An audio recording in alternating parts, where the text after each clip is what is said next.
Kasian banget taksi. Orangnya keluarin dulu. Taksi ini terguling setelah menabrak trotoar pemisah jalan di underpass Kuningan, Jakarta Selatan.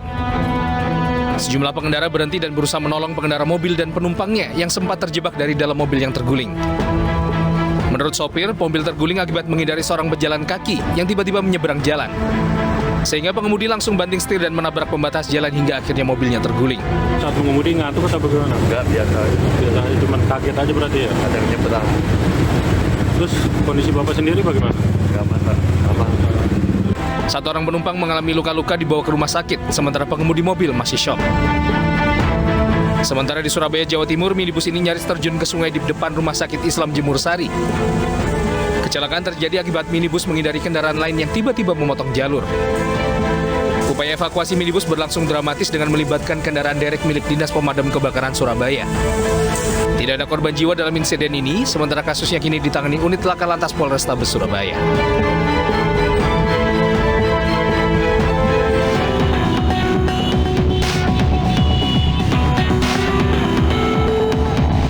Perusakan mobil dan penganiayaan terhadap dua penumpangnya ini terekam oleh kamera ponsel pengendara motor yang melintas di Jalan Brigjen Katamso, Simpang Jalan Pelangi, Medan, Sumatera Utara. Secara anarkis, warga merusak dan menghancurkan kaca mobil dengan melempari batu. Tidak hanya itu, dua penumpang yang ada di dalam mobil turut dianiaya warga yang emosi. Warga geram lantaran pengemudi kabur usai menabrak pengguna jalan di kawasan Pasar Sukai Ramai, Medan. Ada sebagian saya dengar mengatakan bahwasannya dia merampok mobil. Ada lagi sebagian katanya dia nabrak orang terus lari. Mobil Avanza atau Innova gitu loh. Dikejar orang dari pajak Sukaramai. Beruntung aksi anarkis berhasil diredam oleh warga lainnya. Kini mobil minibus dan dua penumpangnya diamankan di Polsek Medan area.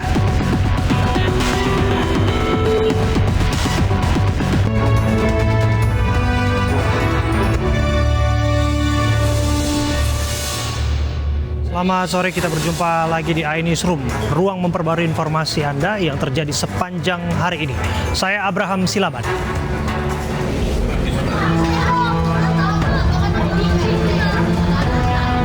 Dua rumah kayu di Tanjung Redep, Berau, Kalimantan Timur ludes dilalap si jago merah Senin siang.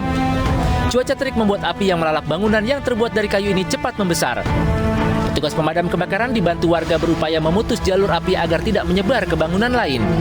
Sementara sejumlah warga sekitar lokasi yang panik mengevakuasi barang-barang berharga mereka. Diduga kebakaran disebabkan warga lupa mematikan kompor saat meninggalkan rumah.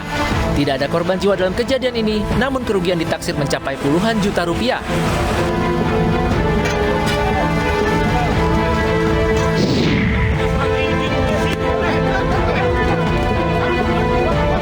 Seorang anggota Provos kepolisian terjatuh setelah terlibat rebutan ban bekas yang akan dibakar oleh salah seorang pengunjuk rasa di depan kantor Polda Sulawesi Tenggara.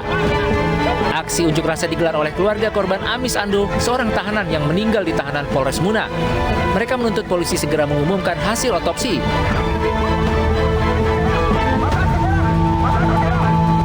Namun kericuhan antara pengunjuk rasa dengan polisi terus berlangsung saat sejumlah orang memaksa masuk ke dalam markas Polda Sulawesi Tenggara untuk bertemu dengan Kapolda. Sementara anggota Provos tetap menghalangi massa untuk masuk ke dalam kantor polisi. Para pengunjuk rasa kemudian membubarkan diri dan berjanji akan melakukan aksi unjuk rasa dengan jumlah massa yang lebih besar.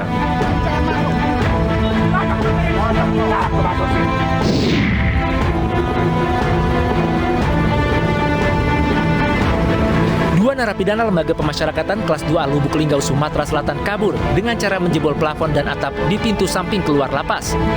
Namun tak lama, aksi melarikan diri keduanya terendus petugas. Dalam video amatir warga, salah satu napi yang masih mengenakan baju tahanan ditangkap saat akan naik ojek. Sedangkan napi lainnya ditangkap warga di persawahan.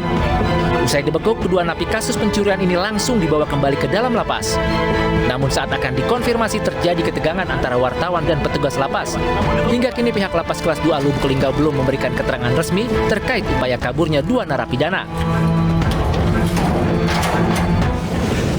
Pemirsa, polisi bersama tim penguji Dinas Perhubungan memeriksa busa laju prima.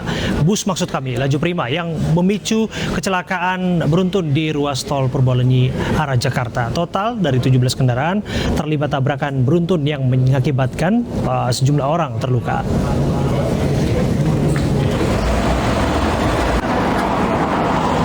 Tim gabungan Polres Purwakarta dan petugas ahli penguji Dinas Perhubungan Kabupaten Purwakarta melakukan ramcek atau pemeriksaan menyeluruh terhadap fungsi dan bus penumpang laju prima. Pemeriksaan meliputi kondisi ban, rem, dan lainnya untuk mengetahui apakah ada masalah dengan kendaraan atau memang kesalahan dari pengemudi bus.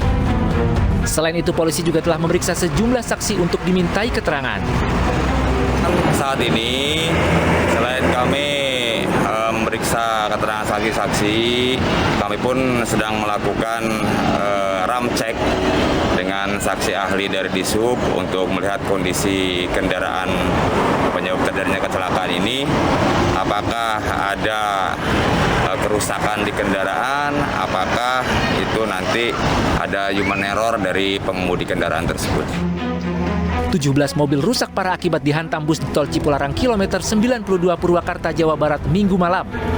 Kecelakaan terjadi di ruas tol arah Bandung menuju Jakarta. Di tengah lalu lintas yang padat, bus melaju kencang dan menabrak belasan kendaraan. Diduga bus laju prima yang mengangkut belasan penumpang umum ini mengalami remblong. Tidak ada korban jiwa dalam kecelakaan ini, namun 23 korban luka langsung dibawa ke Rumah Sakit Abdul Rajak Purwakarta. 8 korban yang mengalami luka berat hingga kini masih menjalani perawatan intensif. Sementara 15 korban lainnya telah dibawa pulang pihak keluarga. Kasus kecelakaan ini kini ditangani PJR Tol Cipularang dan unit Laka Lantas Polres Purwakarta.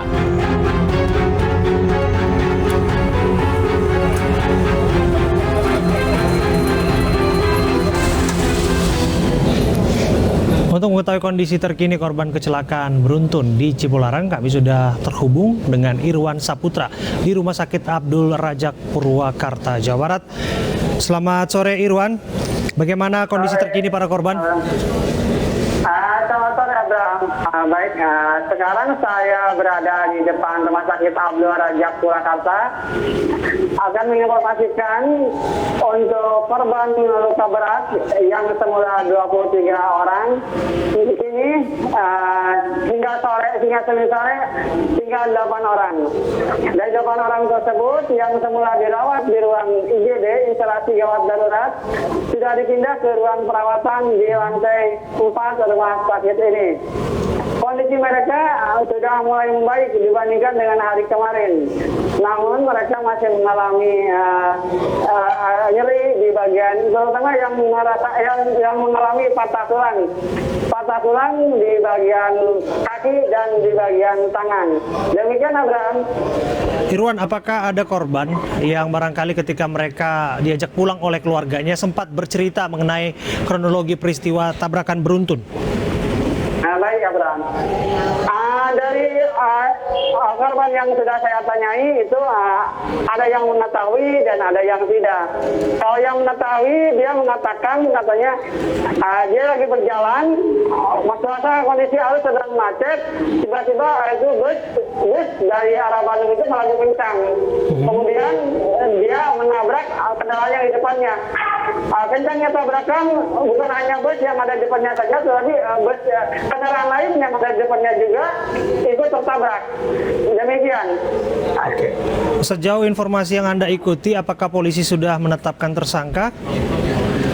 Hingga sore ini saya belum mendapatkan informasi dari pihak kepolisian apakah sudah dijadikan tersangka atau belum pengemudi bus tersebut, karena menurut mereka masih dalam penyelidikan. Demikian Abraham. Pertanyaan terakhir saya, apakah di lokasi serupa pernah terjadi kecelakaan beruntun yang separah yang kita lihat hari ini? Berdasarkan pengetahuan saya dan mungkin masyarakat di sini sudah mengetahui kalau di kilometer 92 itu sering terjadi kecelakaan. Bahkan beberapa waktu lalu sempat banyak yang mengakibatkan korban jiwa.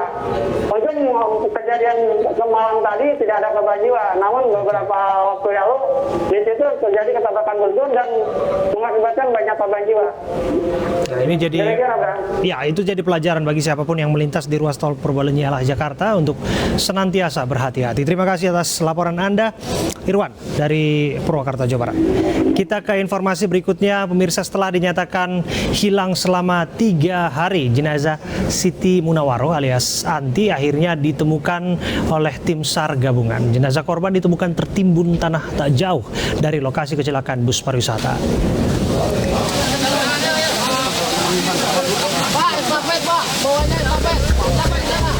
Setelah 3 hari dinyatakan hilang, petugas gabungan akhirnya menemukan jenazah Siti Munawaroh, korban kecelakaan bus pariwisata di Tasikmalaya, Jawa Barat. Korban ditemukan tertimbun tanah di kedalaman 1 meter di lokasi kejadian kecelakaan bus pariwisata di Jalan Raja Polah, Tasikmalaya, Jawa Barat. Penemuan korban berawal dari penemuan ponsel yang diduga milik korban oleh tim SAR. Alhamdulillah untuk korban atas nama Siti Munawaroh alhamdulillah ditemukan dalam kondisi tertimbun tanah. Tertelungkup atau seperti apa? Tertelungkup, jadi kaki di atas, kemudian kepala di bawah, jadi agak menekuk. Jenazah korban langsung dibawa ke RSUD Dr. Soekarjo, Kota Tasikmalaya untuk dilakukan proses identifikasi.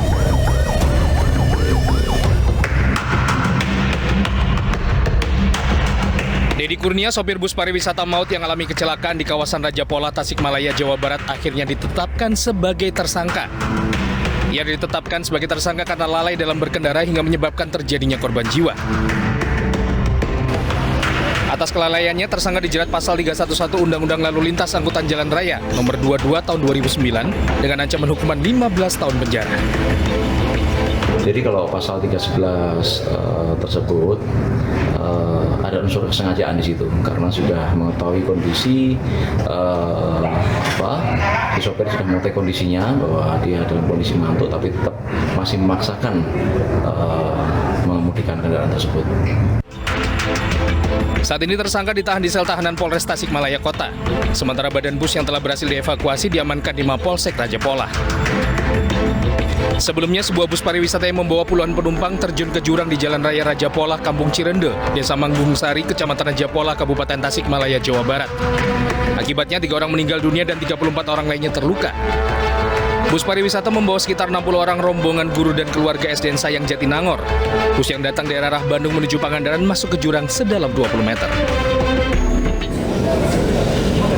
Pemirsa, setelah menempuh perjalanan 13 jam, Presiden Joko Widodo dan Ibu Negara Iriana tiba di Munich, Jerman. Kedatangan Presiden disambut antusias oleh warga Indonesia yang tinggal di negara tersebut.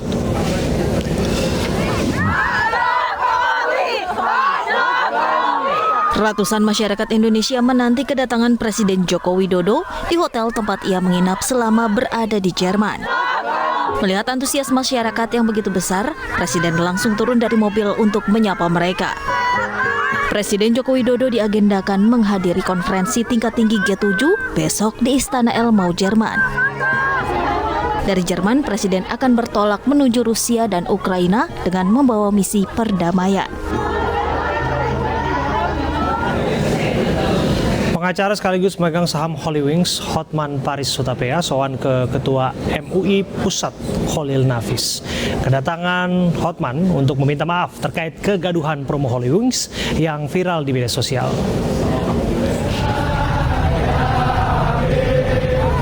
Hotman Paris yang merupakan salah satu pemegang saham Holywings atas nama pribadi dan institusi menyampaikan permohonan maaf kepada umat Islam. Di depan Khalil Nafis, Hotman menegaskan pihaknya menyerahkan kasus ini sepenuhnya kepada aparat kepolisian untuk mengusut tuntas. Saya atas nama pribadi dan juga atas nama Holywings sebagai institusi memohon maaf kepada Bapak Kiai Khalil Nafis dan juga kepada umat Islam. Mudah-mudahan permohonan maaf kami ini dikabulkan dan kami menyerahkan agar masalah ini benar-benar diselesaikan melalui proses hukum untuk ditindak sesuai dengan ketentuan hukum yang berlaku. Sebelumnya kecaman untuk Holywings terjadi di berbagai kota. Masa menggeruduk Holywings imbas dari promosi minuman beralkohol gratis untuk pelanggan bernama Muhammad dan Maria. Kecaman tak hanya datang dari umat Islam. Di Manado, Sulawesi Utara, kecaman juga datang dari organisasi masyarakat adat Laskar Manguni, Indonesia. Bahkan, ratusan anggota organisasi LMI berjalan kaki menuju kafe Holywings Manado untuk menuntut permintaan maaf. Buntut dari kelalaian promosi itu, 6 karyawan Holywings ditetapkan sebagai tersangka atas kasus promo miras yang menyinggung unsur agama. Para tersangka dijerat dengan pasal berlapis dengan ancaman hukuman maksimal 10 tahun.